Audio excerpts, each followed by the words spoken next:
Bueno, chicos, buenas tardes. Vamos a empezar con la tema y con la clase de los síndromes mielodisplásicos. ¿Qué significa esto? Que a partir de esta clase ya vamos a hablar de los trastornos coronales malignos. Hasta este momento hemos llevado todo lo que significa trastornos que originan anemia. También los síndromes mielodisplásicos originan anemia, pero acá no solamente se involucra la serie roja, sino aquí también está involucrada las otras series. Mielodisplasia significa un trastorno clonal de la maduración de la stem cell. Ayer habíamos visto que en un trastorno en la proliferación origina una aplasia medular o una hemoglobina peroxística nocturna, que condice una falla medular con citopenias en sangre periférica. De la misma manera, los síndromes mielodisplasicos son un grupo de entidades caracterizadas por un trastorno clonal de la célula madre que origina una disregulación en el proceso de maduración celular. La consecuencia obviamente va a ser la citopenia, una o dos o tres citopenias. Es decir, puede presentarse anemia o leucopenia o trombocitopenia, o una bicitopenia o una pancitopenia. Siempre vamos a sospechar en un síndrome mielodisplásico cuando estamos frente a un paciente que tiene pancitopenia. Ayer hablábamos del algoritmo del estudio de la pancitopenia. Un paciente con pancitopenia tiene que realizarse un aspirado medular. Y en el aspirado medular vamos a ver si existe hipo o hipercelularidad.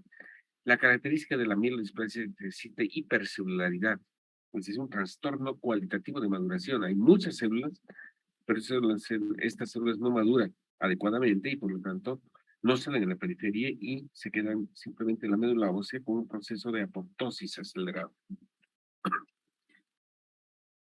No sé si están viendo la diapositiva.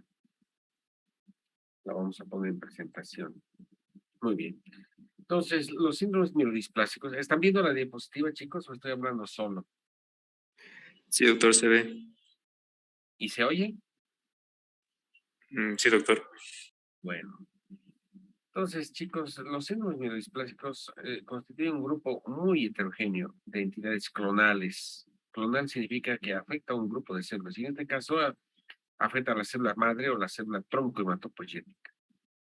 Existen tres características de los síndromes que caracterizan los síndromes mielodisplásicos. Uno, una alteración en la maduración. Obviamente, se altera ese proceso normal de proliferación, maduración celular. Existe una hematopoiesis inefectiva. La hematopoiesis inefectiva origina citopenias y obviamente insuficiencia medular. ¿Cuál es el proceso que origina una mielodisplasia? Está originada por una apoptosis acelerada y una regulación normal de los precursores hematopoyéticos. Luego se observa una angiogénesis aumentada con producción de un factor de crecimiento endotelial en estas células displásicas. Y finalmente una activación de oncogenes e inhibición de genes supresores de tumor que provienen sobre citoquinas inhibidoras. Entonces, pueden esto da lugar, obviamente, a un proceso de disregulación en la maduración hematopoyética. Estas células se apoptosan rápidamente, existe una angiogénesis acelerada y eso explica el por qué el pilar fundamental o uno de los pilares fundamentales del tratamiento de la mielodisplasia es dar agentes antiangiogénicos y, como les había mencionado, la mielodisplasia significa una preleucemia. Anteriormente se llamaban preleucemias. ¿Por qué? Porque las síndromes mielodisplásicos se caracteriza por la activación de oncogenes y en un determinado momento hay una evolución clonal hacia una leucemia secundaria. Este es ya hace años, casi 20 años, ¿no? Pero si se dan cuenta, eso no ha cambiado. Los seres mielodisplásicos siguen siendo también, siguen catalogándose dentro de las enfermedades clonales malignas. ¿Qué es lo que causa un síndrome mielodisplásico? ¿Sí? Hay dos tipos de síndrome mielodisplásico, los secundarios y los de novo. Los de novo son los idiopáticos primarios y los secundarios obviamente son los que sobrevienen a daño del stem cell en la médula ósea. Cuando hablamos de causas secundarias, es la propia quimioterapia. La quimioterapia va a dañar la madre hematopoyética. Hay muchos pacientes que se han curado, por ejemplo, de un cáncer de mama, de un cáncer de tiroides, y que años después van a desarrollar una mielodisplasia. Esto está en relación sobre todo a algunos medicamentos, como por ejemplo los alquilantes, ciclofosfamida, ifosfamida, más fosfamida, pero sobre todo ciclofosfamida e ifosfamida, o bien las hipipodofilotoxinas, así se llaman. Son medicamentos inhibidores de la topoisomerasa, que es una enzima, como el tenipósido y el etopósido o BP16 y el MB26. Son medicamentos quimioterápicos muy útiles en el tratamiento de, por ejemplo, leucemias y linfomas. Sobreviene también una mielodisplasia después de la exposición a radioterapia o a tóxicos como el benceno, pesticidas, insecticidas. Cuando no se tiene una entidad relacionada y aparece una mielodisplasia, podemos hablar de un síndrome mielodisplásico de Novo. La característica del síndrome mielodisplásico de Novo es que existe un daño en la estructura del DNA y en la función del DNA. Un daño estructural funcional con mutaciones, traslocaciones, deleciones, con exposición a oncogenes y obviamente eso va a producir una disregulación en el proceso de maduración celular. Por lo tanto, los signos mielodisplasticos tienen origen clonal, donde se origina en la célula madre hematopoietica, de manera que todas las células hijas van a tener una consecuencia, que es la displasia en las células de médula ósea. Eso produce una eritropoiesis, una dismielopoiesis o una dismegacardiopoiesis ineficaz, lo que origina citopenias en sangre periférica. Entonces, es un origen, el origen es clonal y la consecuencia va a ser citopenias en sangre periférica. Más o menos se presentan 6 a 10 casos por cada 100.000 individuos. Por lo tanto, existe una gran cantidad de cuadros de mielodisplasia, sobre todo en personas de tercera edad. Los síndromes mielodisplásicos son entidades de tercera edad. Es muy raro que haya en los niños o en los más jóvenes. Por lo tanto, es más frecuente esta entidad en los individuos adultos mayores. Cuando sospechamos una mielodisplasia, cuando tenemos, por ejemplo, una citopenia, una anemia o una trombocitopenia o una anemia no explicable, ¿verdad? No se explica, no se sabe por qué el paciente tiene una anemia normocítica normocrónica, vamos a la médula ósea y vamos a encontrar seguramente esta entidad. ¿Por qué se presentan en personas de mayor edad?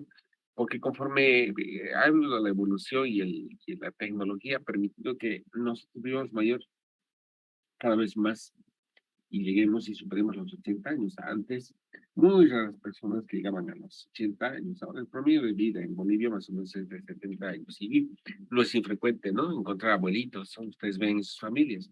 Seguramente el promedio es que tengan pacientes de más de 80 años. Luego, con el advenimiento de nuevos esquemas de tratamiento, las neoplasias han ido ya potencialmente curándose. Nos hemos dicho que hay pacientes que se curan de cáncer de mama, cáncer de tiroides, cánceres gastrointestinales, que van a tener como consecuencia, años después, el desarrollo de una clona normal y obviamente una mielodisplasia. Y obviamente el empleo de quimioterápicos o trasplante hace que se desarrolle un síndrome mielodisplásico posteriormente.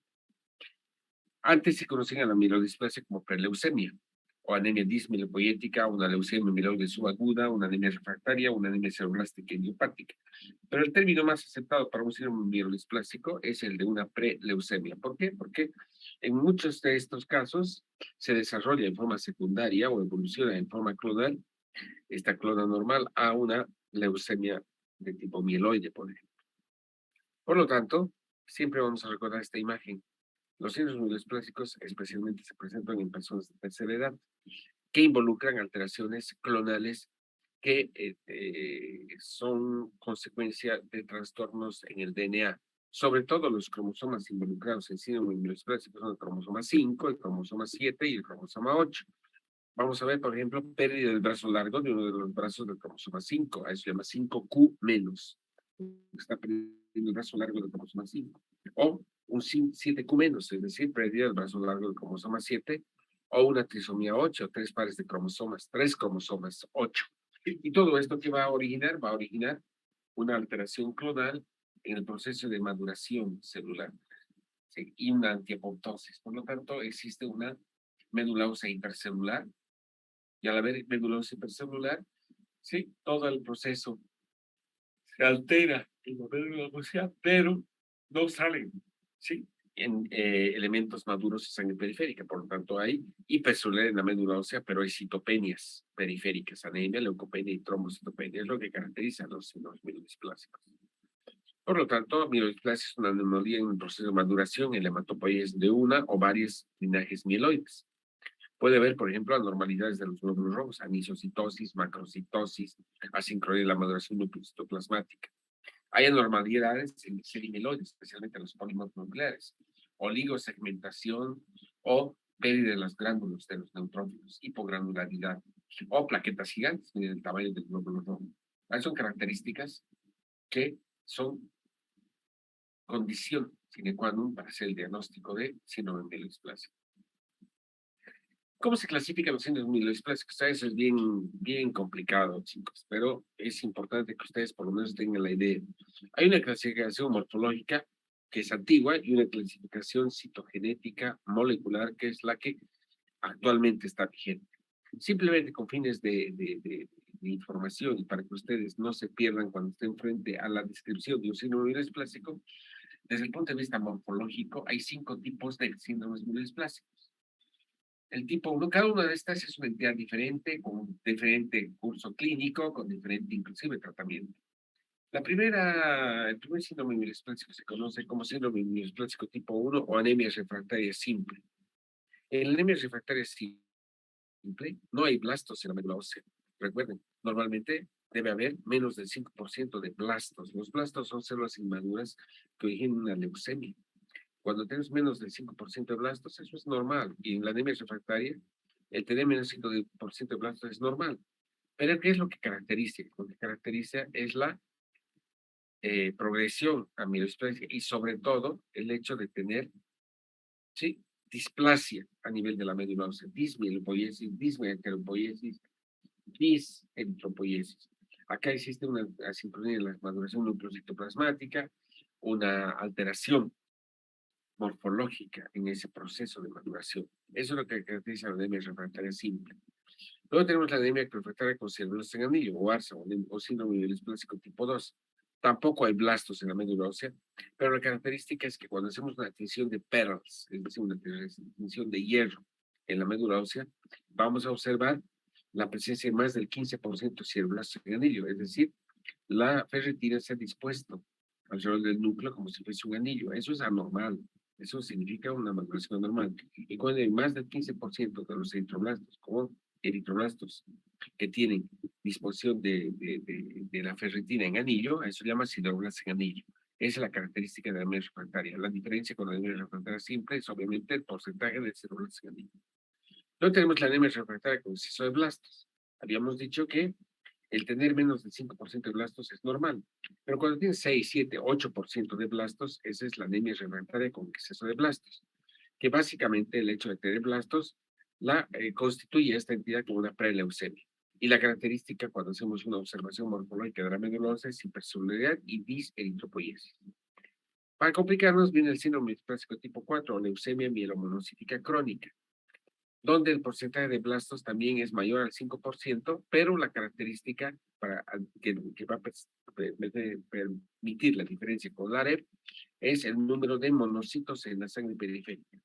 Cuando hay más de 1000 monocitos en la sangre periférica y hay blastos en más del 5% de la médula ósea y hay ese cambio de dishemopoiesis, ¿sí?, hablamos de una leucemia mielomonocítica crónica. Finalmente, sí, tenemos la anemia refractaria con exceso de blastos en transformación o síndrome mielodisplásico tipo 5, que para fines prácticos es una verdadera leucemia. ¿Por qué actualmente consideramos a la AREP como una leucemia? Porque el porcentaje de blastos está superior al 20%. Y cuando tienes más del 20%, no solamente es una mielodisplasia, sino una leucemia. ¿Y cuál es la diferencia entre una AREP y una leucemia aguda? El hecho de que en la médula ósea existen datos morfológicos de dishemopoiesis, es decir, diseritropoiesis, dismelopoiesis o dismetropoiesis. El número de monocitos es variable y obviamente el número de blastos en anillo entre la AREP, la leucemia mielomonocítica crónica y anemia refractaria con exceso de blastos de transformación es variable. Entonces, para fines prácticos, estos son los 5 tipos de síndromes mielodisplásicos desde el punto de vista morfológico. Se dice que la anemia refractaria simple y la anemia con cirrosis en anillo tienen un mejor pronóstico porque son síndromes mielodisplasicos, sí, menos agresivos y tienen una mejor tasa de sobrevida y se llaman de riesgo bajo. En cambio, la anemia refractaria con exceso de blastos o la AREB y la AREP prácticamente, si se dan cuenta, evolucionan y progresan a una lesión. 100% de los pacientes con mielodisplásico tipo 5 y prácticamente la mitad de los pacientes con exceso de blastos, es decir, la AREP, progresan a una leucemia secundaria. Y miren la sobrevida. La sombrilla tan cortita porque es una leucemia prácticamente del tipo mieloide. ¿Qué es la característica? Las alteraciones cromosomales que originan este proceso de disregulación. Dentro de las abnormalidades citogenéticas, por ejemplo, tenemos alteraciones en el cromosoma 5, pérdida del brazo largo del cromosoma 5, o trisomía 8, pérdida del brazo largo del cromosoma 7, o pérdida de uno de los cromosomas 7, monosomía 7. Cuanto más complejas se hacen las alteraciones citogenéticas, el síndrome mieloespásico se vuelve más de alto riesgo y más agresivo, como por ejemplo la anemia refractaria con célula en transformación, donde vamos a ver ya alteraciones citogenéticas relacionadas con leucemia mieloblástica aguda, como la translocación 821, la translocación 1517, la translocación 911, la inversión 16. Todo esto se ve, chicos, sí se ve, porque cuando estamos frente a un síndrome mieloespásico de alto riesgo o una leucemia, lo que hacemos es enviar al laboratorio para hacer un estudio citogenético. Y el estudio citogenético, ¿sí?, abarca desde el hecho de realizar simplemente un cariotipo básico hasta, por ejemplo, estudios de hibridización in situ que se llama FISH, que son estudios de biología molecular y de citogenética para identificar esas alteraciones citogenéticas.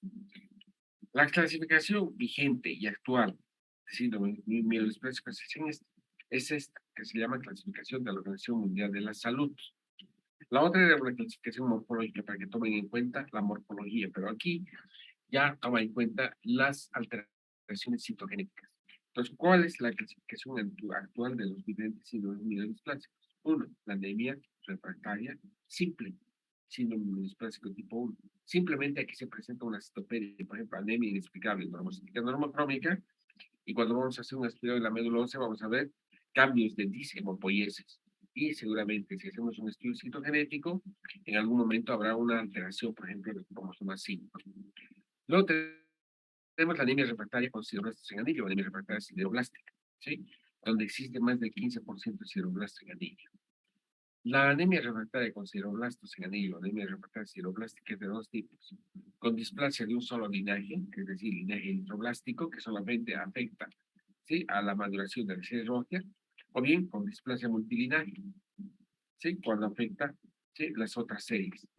Si tenemos solamente anemia y tenemos una anemia refractaria, es una anemia refractaria con sideroblastos en anillo tipo 1.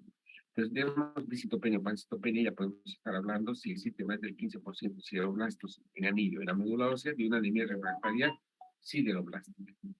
Luego tenemos la citopenia refractaria con displasia de las tres linajes. O sea, es un síndrome mieloespásico donde existe una displasia de las tres líneas celulares, pero no hay todavía más del 5% de blastos. En la anemia refractaria con sideroblastos en anillo y en la citopenia refractaria con displasia de tres linajes, no existe más del 5% de blastos. Luego, si vemos 6, 7 u 8% de blastos, eso no es normal.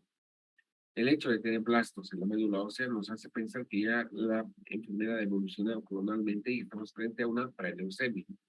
La anemia refractaria con exceso de blastos puede ser de dos tipos, tipo 1 y tipo 2. Tipo 1 cuando hay más del 5%, pero menos del 10% de blastos mieloides en la médula ósea. No es una leucemia, pero tampoco es normal, porque entre 5 y 10. Y si tenemos entre 10 y 20 blastos en la médula ósea, se habla de anemia refractaria con exceso de blastos tipo 2. No es una leucemia, porque para tener una leucemia se cree más del 20% de blastos. Muchas veces tenemos mielodisplasias no clasificables y no sabemos hacia, o sea, si simplemente vemos trastornos de maduración, vemos algunos trastornos psicogenéticos, pero no encasillamos o no podemos clasificar dentro de la anemia refractaria simple, la anemia refractaria sideroblástica o una AREP. Entonces se llama síndrome mieloespásico no clasificado. Y finalmente tenemos un síndrome mieloespásico característico con pérdida del brazo largo del cromosoma 5, que se llama el síndrome 5Q-. Lo que inicialmente, ¿sí?, la leucemia mielomonocítica crónica estaba incluida dentro de los síndromes mieloespásicos, actualmente ya no se incluye dentro de esta clasificación y pasa a ser, más bien dicho, un síndrome mieloproliferativo crónico con gran cantidad de monocitos en sangre periférica. Y ya no es una mielodisplasia.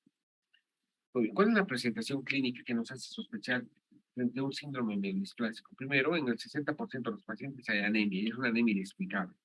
Puede haber fenómeno purpúrico secundario a trombocitopenia. Menos frecuentes son las infecciones, pero muchas veces hay fiebre e infecciones y cuando hacemos un hemograma vamos a ver leucopenia y trombocitopenia. Menos frecuentemente hay organomegalias, esplenomegalia, hepatomegalia, neuropatías. ¿Sí? Raro fiebre y pérdida de peso. Entonces siempre vamos a pensar el fenómeno purpúrico y el síndrome de Lemme. ¿Cuáles son los hallazgos hematológicos de los síndromes mielodisplásicos? Ya habíamos dicho, son enfermedades de la tercera edad. Si hacemos un hemograma, en el hemograma vamos a ver citopenias, anemia, trombocitopenia, neutropenia. Como anemia, va a haber fatiga o síndrome anémico, con trombocitopenia, fenómenos de sangrado, y la leucopenia se acompaña generalmente de infecciones recurrentes. Cuando sospechamos un síndrome mielodisplásico, ¿qué es lo que tenemos que hacer? Una punción espiral de médula ósea y vamos a ir a ver la observación microscópica de la médula ósea. ¿Qué observamos? Trastornos morfológicos característicos de mielodisplasia. Células gigantes en una médula hipercelular con displasia, ¿sí? En la maduración de las tres linajes. Va a haber precursores eritroides megaloblásticos. Pero a diferencia de la anemia megaloblástica, aquí la vitamina B12 y ácido fólico, en lugar de estar normales, más bien están aumentados, no está utilizando por la B12. Hay anomalías en la serie mieloide como hiposegmentación y hay micromegaquerocitos o megaquerocitos pequeños.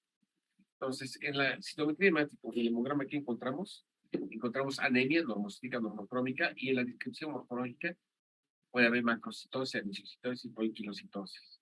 En la serie blanca, ahí puede haber leucopenia, y cuando vemos la observación microscópica, una característica es neutrófilos con citoplasma de granulado y un núcleo poco segmentado, anomalía pérdida del cuerpo se llama, y sobre todo no hay gránulos. Y en el linaje de plaquetas hay macrotrombocitos, hay macroplaquetas. Entonces, si hacemos una correlación entre la sangre periférica y la médula ósea, vamos a ver que, por ejemplo, en la sangre periférica puede haber anemia con única alteración, o puede haber un 50% de pancitopenia, un 50% de leucopenia, trombocitopenia, ¿sí? O puede haber monocitosis. La médula ósea generalmente es normo o hipercelular. Y una característica es esta. Primero, hay una médula ósea muy hipercelular, a diferencia de la plasia medular donde la médula ósea es hipocelular. Hay determinaciones morfológicas características. Eso es una condición sine qua non que nos permite establecer el diagnóstico de mielodisplasia. Hay diseritropoiesis. ¿En qué consiste la diseritropoiesis? En el gigantismo de los eritroblastos. Entonces hay eritroblastos no precursores, es decir, megaloblásticos. Una sincronía en la maduración nucleocitoplasmática. Puede haber vasofilia, es decir, todavía el citoplasma está lila, de color lila y no está de color rojo. Pero lo característico es esos cambios, son esos cambios megaloblásticos. Pero a diferencia de la megaloblástica, aquí la vitamina B12 y el ácido fólico no están disminuidos, más bien están aumentados porque no se utilizan estas sustancias.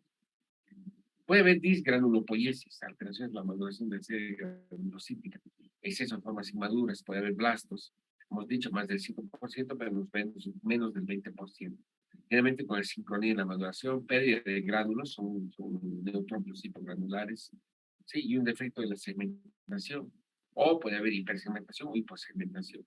Y hay dismegacariopoiesis, una riqueza anormal de megacariocitos, pero son micromegacariocitos, un núcleo binucleado, citoplasma con contornos irregulares. Estas son anomalías morfológicas estructurales. También otras alteraciones, puede haber sideroblastos. Cuando hay más del 15% de sideroblastos, es una anemia refractaria sideroblástica, ¿verdad? O la presencia normal de blastos tipo 1, como les había dicho, entre 5 y 20%. El porcentaje de blastos es definido a menos del 20%, hay 70%, menos del 20%. Cuando es del menos del 20, cuando es más del 20%, a eso se llaman leucemias agudas. Y si la leucemia va seguida de trastornos morfológicos de displasia, es una leucemia secundaria mielodisplasia. ¿Sí? Entonces, es muy frecuente que ocurra esto. Miren, estos son cambios de dishemopoiesis, sobre todo de diseritropoiesis. Estas células son los eritroblastos, puede haber eritroblastos binucleados, tetranucleados, asincronía en la maduración nucleocitoplasmática.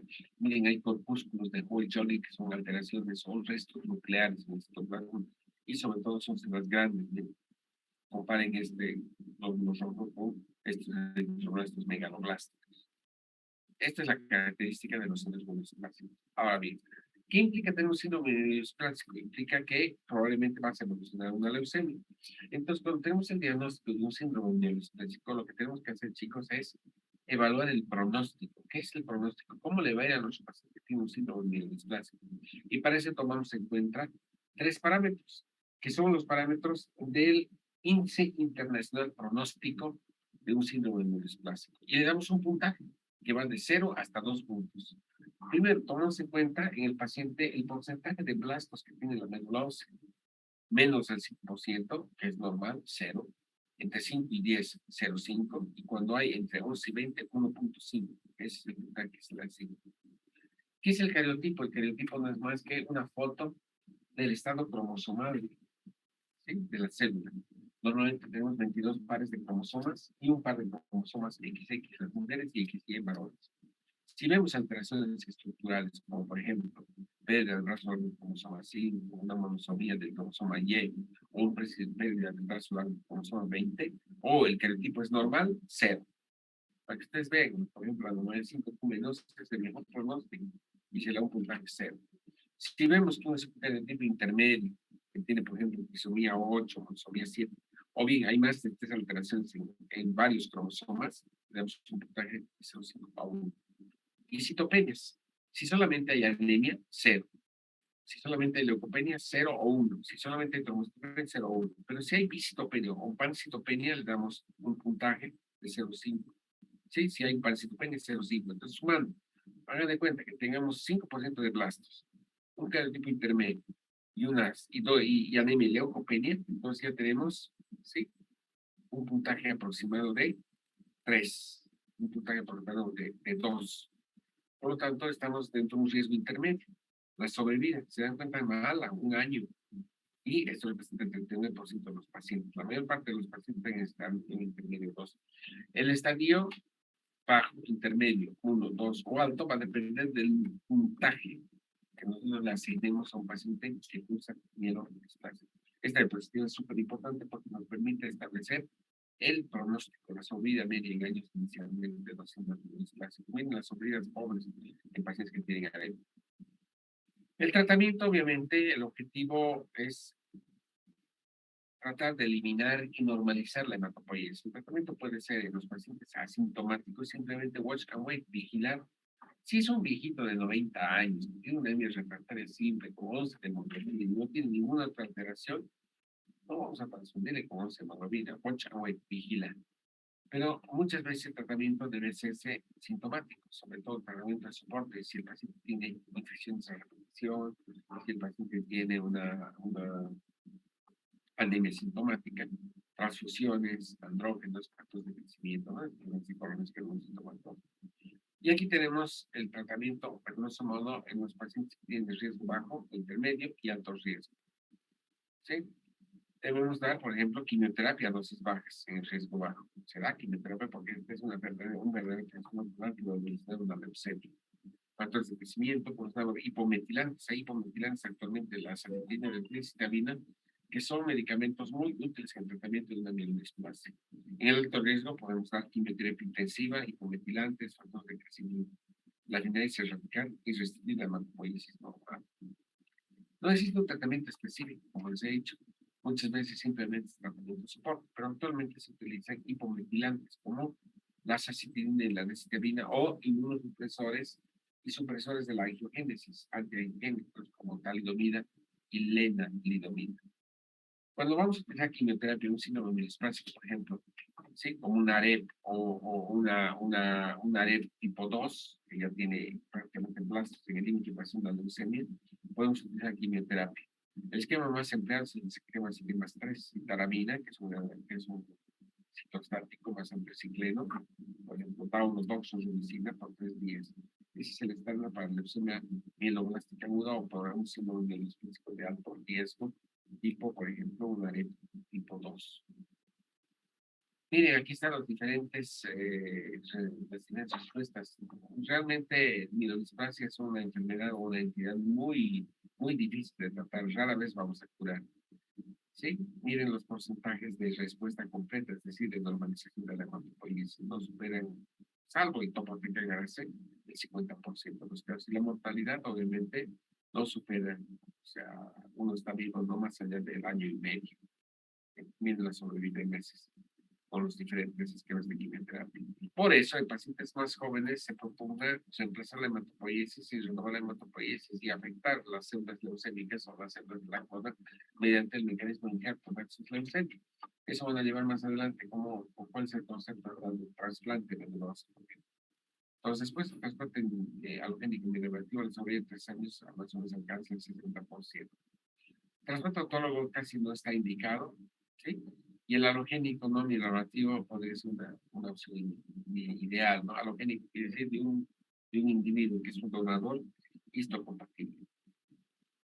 En todos los estudios, aquí está la enfermedad, leucemia mieloblástica, mielodisplasia, AREP tipo 1, AREP tipo 1, leucemia mielomorcítica crónica, AREP tipo 1, anemia refractaria.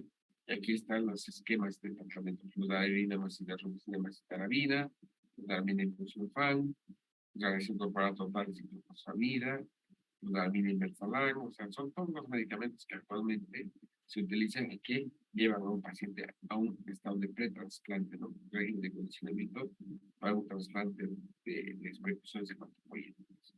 Y estos son, como les había mencionado, a veces no superan más allá del 50 o 60%. ¿Qué son los hiperventilantes? Los hiperventilantes son medicamentos que van a afectar o regular el daño que existe a nivel del DNA, del núcleo de las células, por ejemplo, hay dos tipos de hipometilantes, la azacitidina y la descitabina. La azacitidina, afortunadamente, se da por vía subcutánea. Es un medicamento súper bien tolerado, un medicamento noble, súper amistoso, 75 miligramos por metro cuadrado día por 7 días cada 28 días. La descitabina, 15 miligramos por metro cuadrado endovenosa, tenemos en la que tiene que permanecer durante unas 3 horas en observación. Muy bien. Estos son los medicamentos que actualmente se utilizan en el síndrome de clásico, la azacitidina y la descitabina, que son, ¿sí? Aquí son hipometilantes, y la lenalidomida, que es un antiagénico, antiinflamatorio inmunomodulador. Sí, por ejemplo, el fármaco hipometilante intenta modificar la herencia de la madre. En cambio, la lenalidomida son personas con deleción, por ejemplo, 5 trata de, por medio de regulación del sistema inmune, eliminar esa clona, ¿sí?, anormal que tiene la pérdida del vaso blando. Es la diferencia: si vitamina por vía subcutánea, la lenalidomida por vía oral. La frecuencia, los signos, digamos, eventos secundarios, ¿sí? Y obviamente ver si vamos a ajustar la dosis de acuerdo a la tolerancia, como tolera el paciente. Hay otros tratamientos como el ácido retinoico, el ATRA, que sobre todo se utiliza en leucemia promielocítica, que tiene una casi 17, la nifostina, un agente protector, el melphalan, y obviamente la descitabina y la azacitidina, que son medicamentos que actualmente se utilizan en el tratamiento de la mielodisplasia, ¿sí? Sobre todo en pacientes mayorcitos deteriorados, donde no vamos a tener la opción de quimioterapia intensiva. Bloquea la ventilación del DNA, inicia diferenciación en el estudio clínico hasta el 50% de descitabina y, obviamente, lenalidomida. La lenalidomida son las reducciones parciales. Podemos dar inmunosupresión con globulina timocito, ciclosporina A. ¿Sí? Entonces, quiero que quede claro esta noche lo que es el síndrome del espacio. A partir de ahora, estamos ya entrando a los trastornos globales, ¿sí?, malignos. Entonces, si te dicen es un síndrome espástico, para las orejas, ¿cuál síndrome espástico? Una anemia refractaria, una anemia acidoblástica, ¿sí?, en anillo, un AREP, o es inclasificable, o es una mieloespásica que afecta a las 3 series, no sabemos. Obviamente, establecer el diagnóstico, hacer algún cariotipo, estudios moleculares, con la finalidad no solamente establecer el índice de intervención pronóstico, sino el tratamiento y la respuesta. Muy bien, chicos. ¿Preguntas? Nadie pregunta. César Gaspar. Dani, nuestro residente. Preguntas. Cuando oigas hablar de mielodisplasia, vas a pensar en los diferentes tipos de trastornos clonales, ¿no? ¿Cómo hacemos el diagnóstico? Por morfología de la médula ósea y por citogenética. ¿Quién va a hablar?